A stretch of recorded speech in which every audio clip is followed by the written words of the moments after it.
A growing list of Republican governors continue to support Texas Governor Greg Abbott in his ongoing standoff with the Biden administration for the invasion, literally, that's taking place on the southern border. This support includes states that are now sending their own National Guard members to assist Texas amid the escalating tensions between Texas and the government. Well, while Texas alone, now catch this, Texas alone spends more than $2 billion annually on border enforcement. And now, in addition to that, we have governors from many other red states that are showing their support for border security and showing that it's worth their investment, both of money and personnel as well. So what does all of this tell us about the contrast economic policies are making between red states and blue states? Well, joining me now to discuss this is Stephen Moore.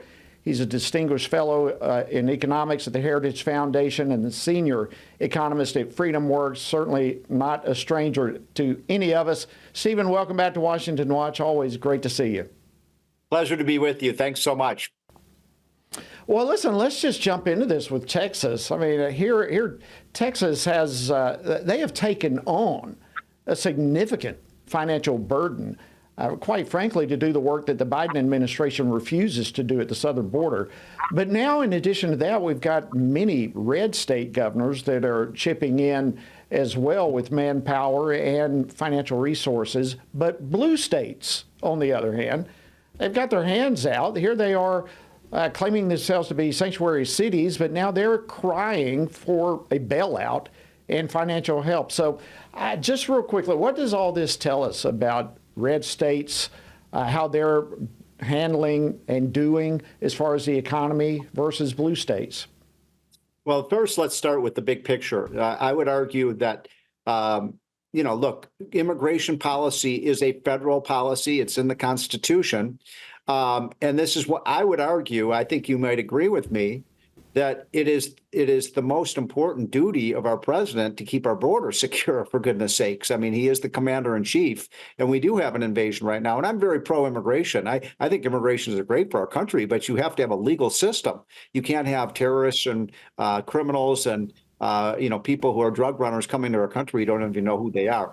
And so this has really created a real conundrum for these Republican governors, especially the governors on the border, as you see right now in Texas. And what the governor is trying to do there, frankly, is just to say, hey, Mr. President, you're not doing your job. Your job is to keep the border secure. You're not doing it. Now he wants to do what he can with his resources to do the job that Joe Biden is not doing.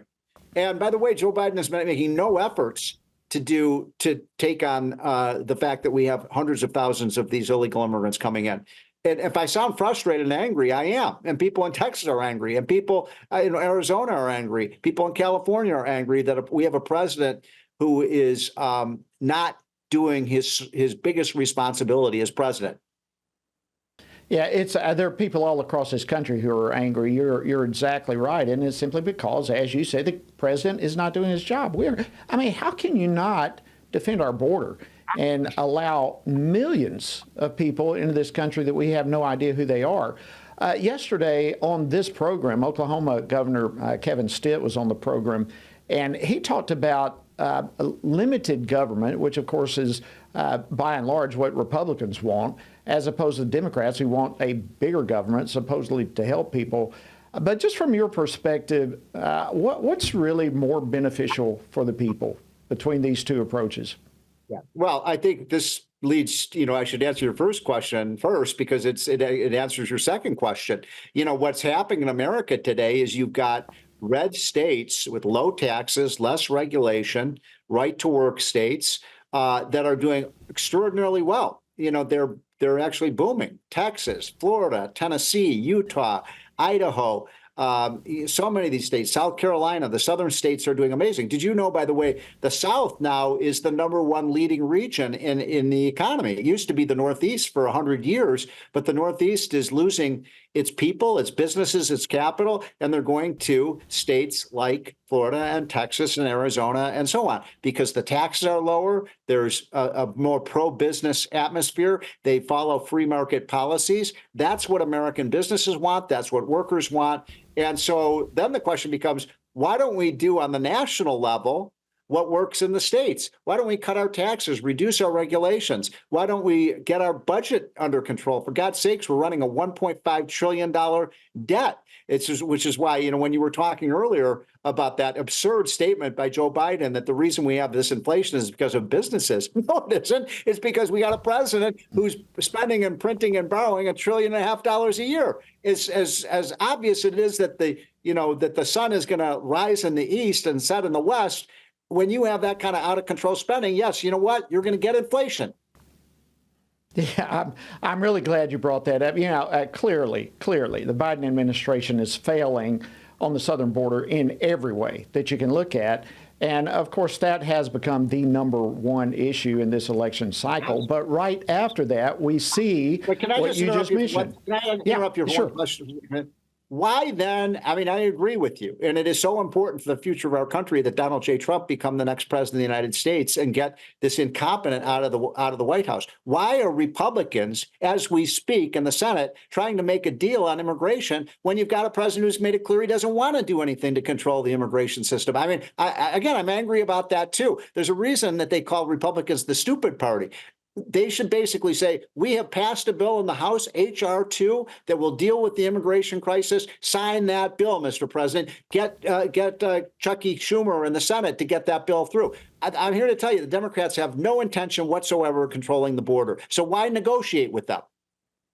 Exclamation point behind everything you just said. So we've got this, not only the border, but now the second biggest issue for the voters of America is the economy. Inflation, jobs, the economy as a whole. Earlier, I don't know if you saw the clip I played of the president blaming grocery stores and businesses for all of this. But it's just absolute insanity. It is his policies that are the problem behind all of this. What is the disconnect? We've only got about 60 seconds. I wish we had longer. But what is the disconnect between this administration and reality? I can tell you, I can answer that question very simply. Why was Donald Trump a success on the economy?